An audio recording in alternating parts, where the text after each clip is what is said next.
Good afternoon, friends. Today we are going to learn about a taper surface angle measurement, or you can say a angle measurement of a surface, plane surface or taper surface by using sine bar and slip gauges. Okay, so this is the diagram how to measure a surface by using sine bar. This is your sine bar drawing and this is your slip gauges. Okay, and this part is your surface. The surface slightly, maybe some slightly taper in taper position, so that's why we need to measure the angle of inclination of the surface by using sine bar and slip gauges. Okay, now come to equipments of the main parts of the sine bar. You can see here, this is your sine bar. Okay, and this main parts of the sine bar, this is upper face and this is lower face, and this is your step end. Both end are step in condition, and this part is a roller and this is also one roller, and the two rollers are in same diameter. Okay, and this part is your slip gauges. This part also is slip gauges. Okay, so by using this sine bar and slip gauges, we now measure the taper of the surface or inclination of the surface. How much inclination or how much angle is there, to find out. How can find out? By using this sine bar. Okay, now come to slip gauges. Which type of slip gauges, or what is the thickness, or what is the measurement of the slip gauges? First of all, we find out. Okay,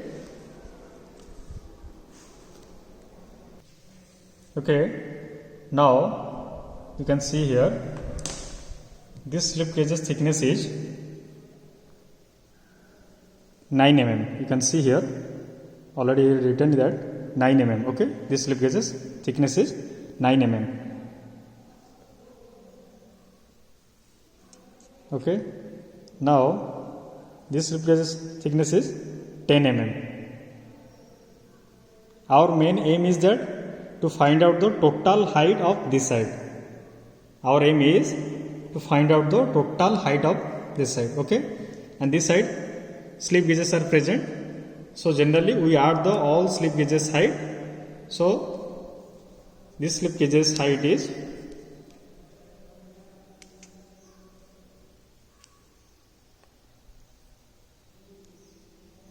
50 mm. You can see here 50 mm.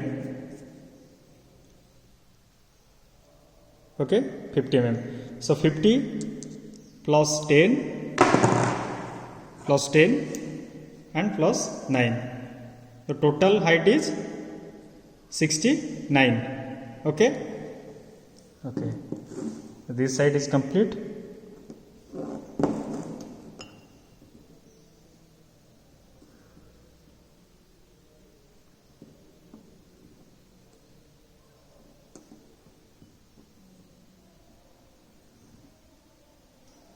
Now come to this side.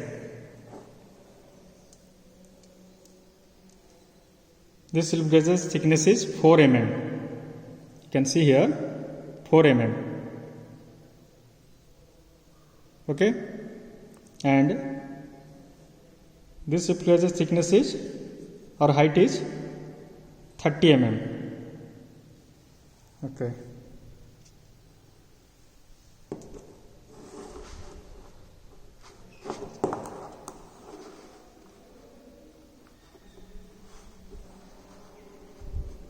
Okay, so now come to calculation part.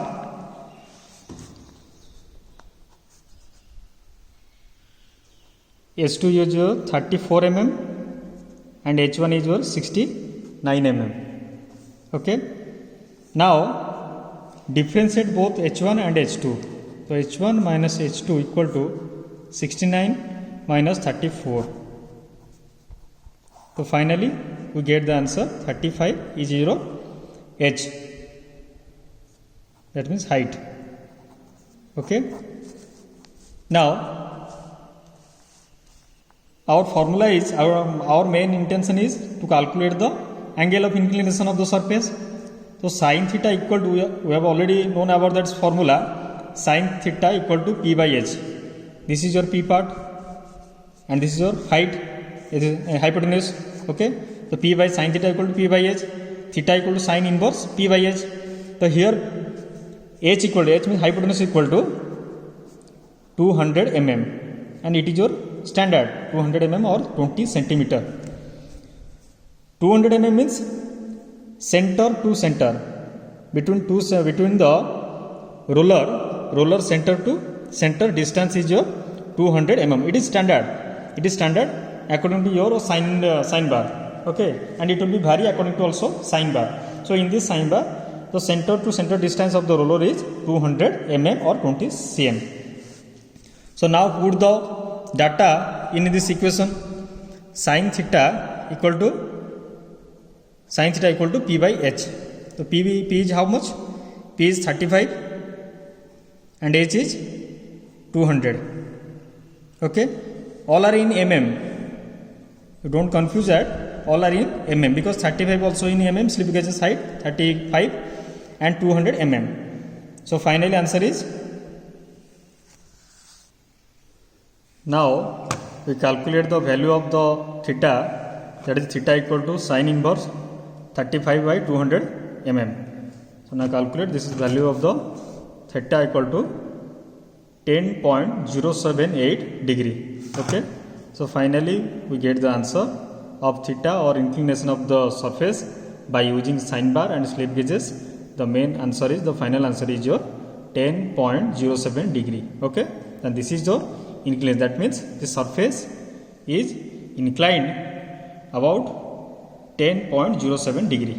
Okay, so this is the process. So in this manner we can measure the inclined surface of any kind of surface that can be inclined by using sine bar and slip gauges. Okay, this is the procedure. Okay, thank you.